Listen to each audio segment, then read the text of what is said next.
জাদু ঘুরে যাবে কোরআনের একটি আয়াত যদি 14 দিন আপনি আমল করতে পারেন। অনেক সময় আমাদেরকে ব্ল্যাক ম্যাজিক করে, জাদুটোনা করে, কুফরি কালাম করে বিভিন্নভাবে আমাদেরকে ক্ষতির ভিতরে ফেলতে চায়।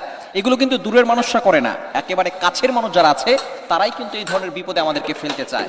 বিশেষ করে কি কি কারণে মানুষ ব্ল্যাক ম্যাজিক করে, জাদুটোনা করে, কুফরি কালাম করে, আপনি এগুলো কিভাবে বুঝবেন? যখন দেখবেন আপনি বারবার অসুস্থ হয়ে যাচ্ছেন, সংসারের ভিতরে শান্তি নেই, স্বামী স্ত্রীর ভিতরে বারবার ঝগড়া লেগে যাচ্ছে, আপনার ব্যবসায় কোনো উন্নতি হচ্ছে না, আপনার লাইফে কোনো ডেভেলপ করতে পারছেন না, সংসারের ভিতরে বাবা সন্তানকে দেখতে পারে না, সন্তান বাবাকে দেখতে পারে না, মাকে দেখতে পারে না, বিভিন্নভাবে সন্তানরা নেশার ভিতরে জড়িত হয়ে গিয়েছে, সংসারটা একেবারে এলোমেলো হয়ে গিয়েছে, এরকম যদি সংসারে দেখা যায় তাহলে মনে করবেন কেউ আপনাদেরকে ব্ল্যাক ম্যাজিক করতে চাচ্ছে।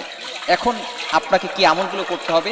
যে আমল করলে যদি 14 দিন আমলটি করতে পারেন তাহলে অবশ্যই যে আপনাকে ব্ল্যাক ম্যাজিক করেছে তার কাছে সেটা ঘুরে যাবে, আপনাকে কোনো ক্ষতি করতে পারবে না, তার যে আপনাকে ব্ল্যাক ম্যাজিক করেছে তারই ক্ষতি হবে। কি কি কারণে আমাদের কিভাবে ব্ল্যাক ম্যাজিক করে? 1 নম্বর হচ্ছে লোভের কারণে। লোভ, আপনার সম্পত্তির লোভ হতে পারে, অথবা আপনার বিভিন্ন সম্পদ, বিভিন্ন যেই সমস্যাগুলো আছে, আপনার জায়গা জমি থাকতে পারে, সেইখানে লোভের কারণে আপনাকে ক্ষতির ভিতরে ফেলতে পারে। 2 নম্বর হচ্ছে হিংসা, যাতে করে আপনি আপনার লাইফ ডেভেলপ করতে না পারেন, উন্নতি করতে না পারেন, এই জন্য হিংসার কারণে করে। আর 3 নম্বর হচ্ছে দুশ্মনের কারণে করে।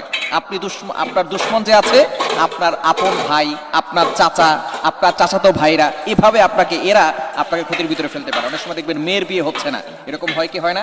বয়স হয়ে যাচ্ছে, মেয়ের বিয়ে হচ্ছে না। কিভাবে আপনি আমলটি করবেন? যে আপনাকে ব্ল্যাক ম্যাজিক করবে, জাদুটোনা করবে, সেই বিপদে পড়ে যাবে, তার জাদু তার কাছেই ঘুরে যাবে। আমলটি হচ্ছে পবিত্র কোরআনুল কারীমের অন্যতম একটি আয়াত। এটা সূরাতুল আহজাবের 25 নম্বর আয়াত, 21 নম্বর পারার 20 নম্বর পৃষ্ঠার 4-5 নম্বর লাইনে রয়েছে। এই আয়াতের আমলটি কিভাবে করবেন? আপনি দৈনিক 2 বার করে আমলটি করবেন। ফজরের নামাজের পরে একবার করবেন, আসরের নামাজের পরে একবার করবেন। ইনশাআল্লাহ টানা 14 দিন যদি আপনি আমল করতে পারেন, দেখবেন আপনি অবশ্যই ভালো ফলাফল পাবেন। আয়াতটি হচ্ছে ওয়ারাদ্দাল্লাহুল্লাযীনা কাফারু বিগাইযিহিম লাম ইয়ানালু খায়রা ওয়া কাফাল্লাহুল মুমিনিনাল